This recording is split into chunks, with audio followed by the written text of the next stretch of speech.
I'm not a believer of getting into the horror story of why I am what I am and where I came from. I understand that in order to relate to other people, then I may perhaps need to touch on it and let them know I see you, I understand you. I've been through sexual abuse, I've been through physical abuse, I've been through bullying, I've been ostracized, I've been kicked out, experienced alcoholism and drugs and chasing an ideal of success that isn't quite the healthiest. But it's not about the story, it's about what shifts you from recreating the story and what helps you to create a new story. And that's what my Vivid Life is about.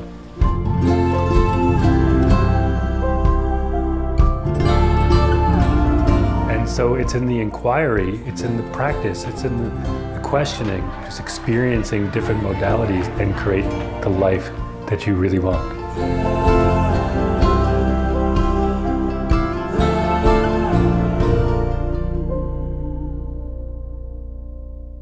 I love traveling, that's really my life. It's in my blood. It's like the rhythm of Africa vibrates in my heart, and I want to share that with people. And I think that's also why people enjoy my tours, because I share the passion and I show them really specific, special places that you don't see on normal tours. Toerboer, Dawid, is Africa. They are Africa. They're like the tree, they're like the cheetah, they're like the river.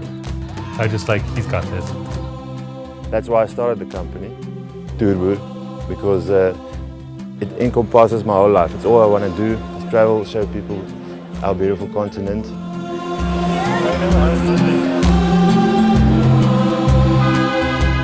Welcome everyone to South Africa on behalf of me and Vivid Life. Thank you so much for coming. Everyone, if you haven't set an intention already for the trip, to set an intention, something that you want to get out specifically for this particular journey. We're here for connection, we're here for compassion, and we're here for courage. And we're starting off in a great place. It's called Moyo. The translation is spirit.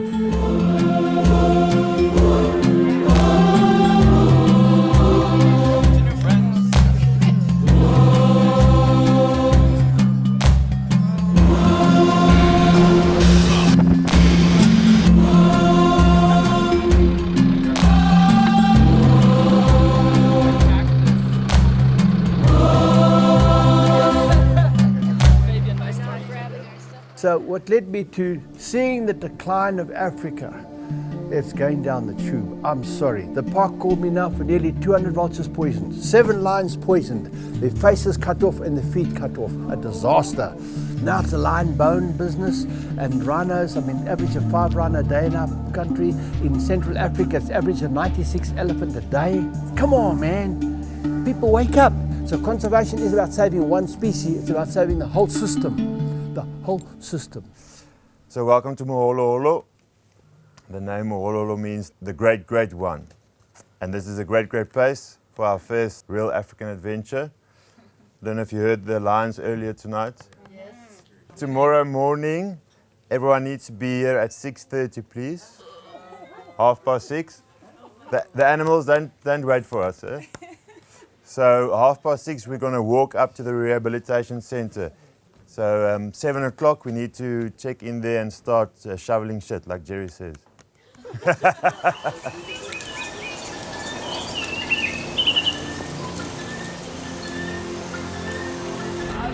I'm doing good. Yeah, that's right. Oh, you got Steve. Hello. Oh, no, I want Steve.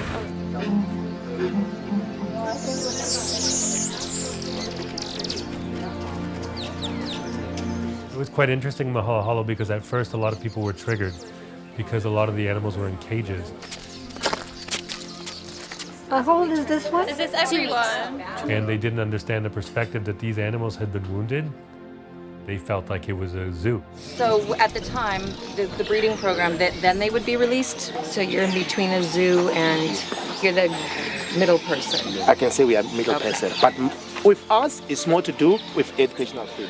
So what I'm trying to tell you is that 90% of the animals that you're going to see today, they'll never go back into the wild. They all have different stories. Like some of them, they flew into the power line, permanent injury. Some of them, they were caught on the snares. Some of them, they were hand raised. Unfortunately, those tame ones, they can't go back into the wild. So this is the best that you can give to them. So this is a point to try and get to people to understand. You know, even little birds, like you take starlings, robins, the little robins, they're extremely territorial and they will kill another one, and bulbuls, they will kill a third one in their territory. They will not tolerate it, they'll kill them. So everything had natural movements. Now we've taken away the habitat. So we've got to get people to understand. That's why people to come here to understand, look, there's nowhere where to put them back. So what the result is, I've turned the sanctuary into a breeding sanctuary, a sanctuary for public, for tourism, and for an orphanage rehab. I mean, we had a woman phone us the other day screaming and she could hardly talk, and she said, don't tell my husband, he'll kill me, but he's just poisoned 100 baboons. He injected timic in the oranges because the baboons are stripping his fruit trees. And she said, the babies are still alive. Can you help? These baboons used to live in the forest, but we've chopped them out for agriculture, for pine trees, blue gum forests, no natural food. He's got nowhere to go. So he sees the citrus farm and he goes there and he strips the orange tree, lychee tree. Now there's a problem baboon? Nonsense. But what do? That's a situation we're all in, and I tell you what, there's no solution. I'm being transformed already in such a short time by being here at Mahalalelo and in South Africa, and in learning the story behind it all. It felt very hopeless. It felt like we have already created too much damage. It reminded me of my intention for coming here, which was connection, to really get connected to the real story. But I want to turn that hopelessness into hopefulness and kind of navigate while I'm here what kind of work or contribution that I can make in order to, in some way, have an impact. Hi ho, it's off to work we go, scooping shitting, raking up feathers. I'm getting better at not kicking up dust on myself and getting the clumps all to the end. I'm gonna go see her for a minute. Can I take a picture of you? Look at, you like that picture of her? Okay. They got us to clean the lion facility. And so when I first went in there, I was like, yeah, I'm going to do this. And then I got in there and started picking up the lion feces or shit or whatever you want to call it. And the lion was in his, they had put him in a cage that they put to clean in, but he was pawing at the bottom of the cage. And I was like standing in the middle, frozen in fear, like I'm going to die, I'm going to die, I'm going to die, he's going to eat me. Yeah, we are very aware about where we are. We are on their turf, and this is their hood, and we are foreigners. And I just remember being aware that he was there, but having the courage to face that fear and do it anyway. Are you intimidated? Those are some big teeth. Because that's what I felt I was there for the most in South Africa, to face the fear, to have courage, to be afraid, but be aware and do it anyways.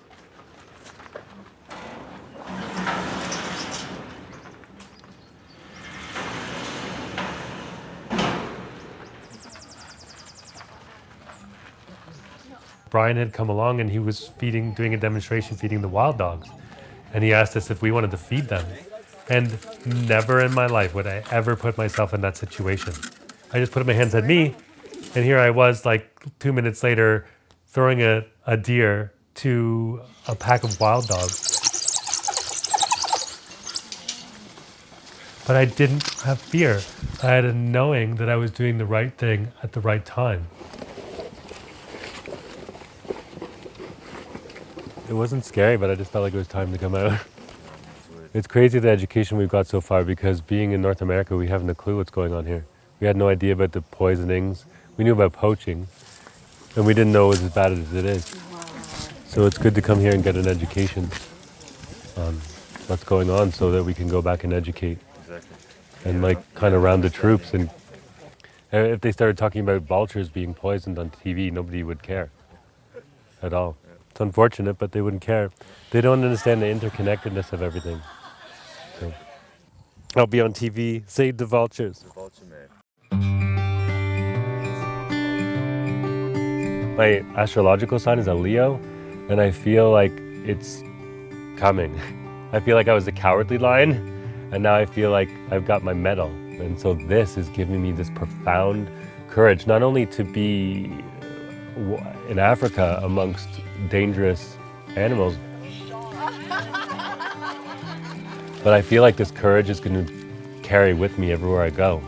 Mud bathing the ride.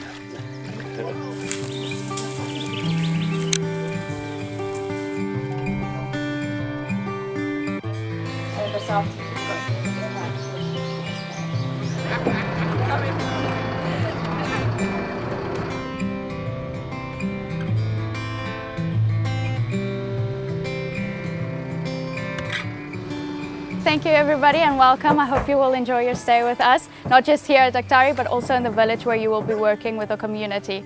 We work with water tanks, so we don't have a lot of water. We have power, but it would be best for you guys to use the time to charge your phones in the morning from 8 to 12:30 when we have the generator on. If you have to go out to the bathroom, please be careful. Look on the ground, we have scorpion snakes. Wear closed-toed shoes at all times. We come from a country where we're pampered. Like I can walk anywhere, in any place, in a forest, anywhere, and not have a care in the world that I'm going to get malaria, that I'm going to be attacked by a cheetah or a hyena. You can somewhat awake become like an impala, and you're like always looking around you and being aware. It brings a huge awareness. And being here, you're just forced to be connected to your surroundings. Daktari Bush School and Wildlife Orphanage is a school where we take local children from the villages, bring them to our camp for a week and teach them about conservation, animals, and we also show them what they can do to take care of those animals at the orphanage, and we teach them social skills as well. The orphanage that we have houses different animals that can't be released back into the wild for different reasons, so they live out their lives here, being ambassadors to the kids that we have.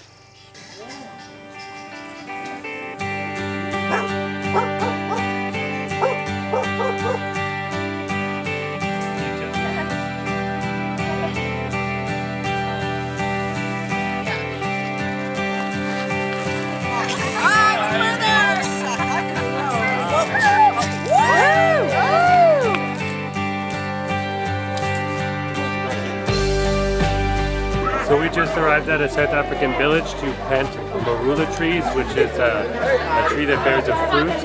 And we work with the Eco Club so that they could take care of these trees and nurture them.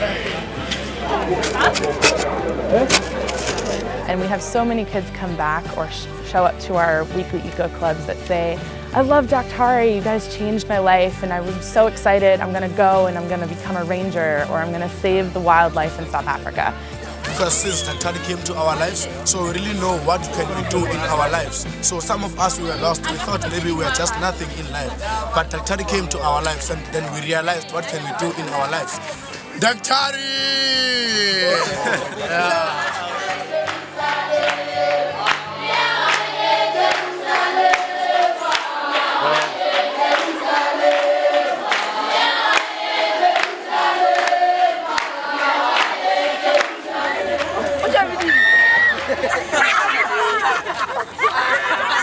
What we're going to do is we're going to talk about biomes. Does anybody know what a biome is? A biome is a way to describe a large area of land and to categorize it in what the temperature normally is, how much rainfall it gets, and the kind of plants and animals that exist in the area. So we're doing the coast, and the coast is a biodiverse area. With sandy beaches and the foliage around there, as well as the shallower oceans. More enthusiasm.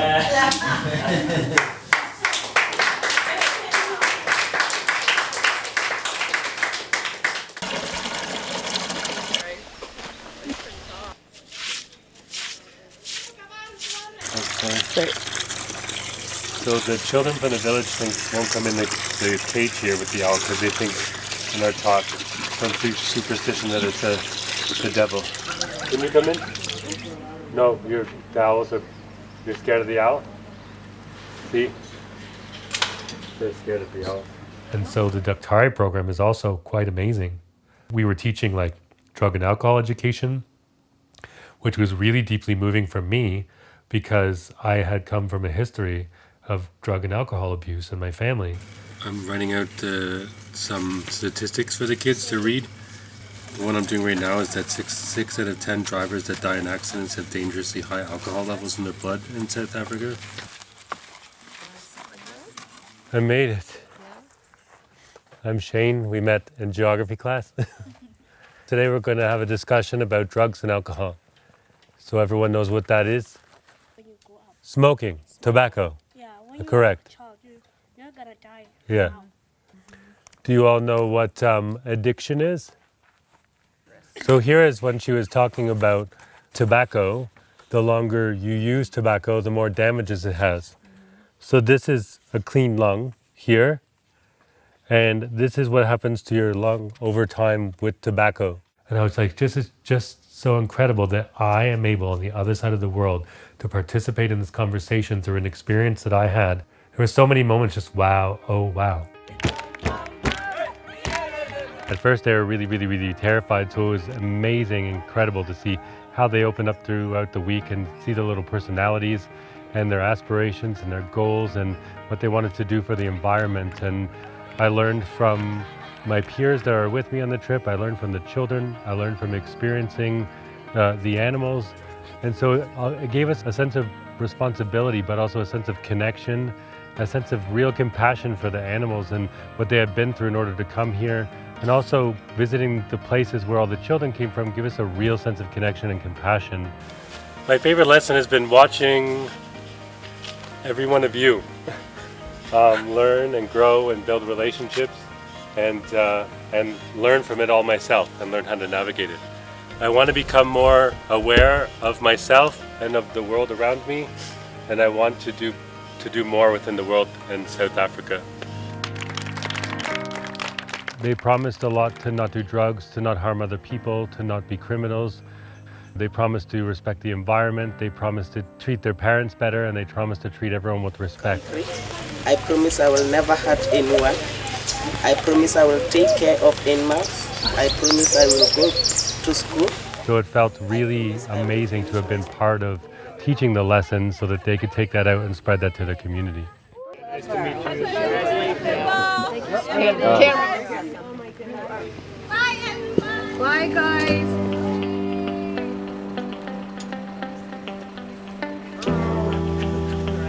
Yeah, bye guys. See you there. By the time I got to Kruger Park, I swear to God that the fear is gone. And it's like the biggest fear I had was camping in Kruger Park. And then when we got to the campsite, they were explaining all the safety and that the rangers were there for us. Tonight, when it gets dark, please use your torches if you have got torches. I was aware of all the precautions I need to make. I was aware of what I needed to do to be safe. So the education helped to ease me. This is incredible. I thought, seriously, I thought I would be I would back out and sleep in the truck.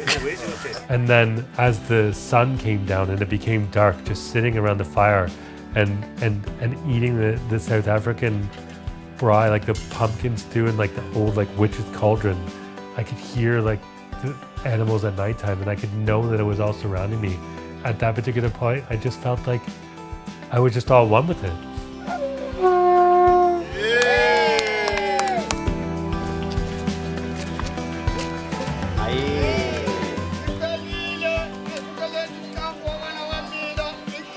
The first thing that I think about fear when you say the word, false evidence appearing real. And so I learned that by going to South Africa, because the idea of South Africa that I had before here, and that idea being fed by other people who had never been there, made everything more amplified. So made that fear far more amplified than it was when I touched ground. Forever I will be impacted by the experience that I had in South Africa. At our final farewell on the last day when we were all at the airport, it was like we were being ripped apart from our family. We're not only going to miss this epic land, this connected land, this land that taught us connection and compassion and courage, but we're going to miss these people that have basically become our family. We've overcome things with these people that we have not overcome in our entire lives.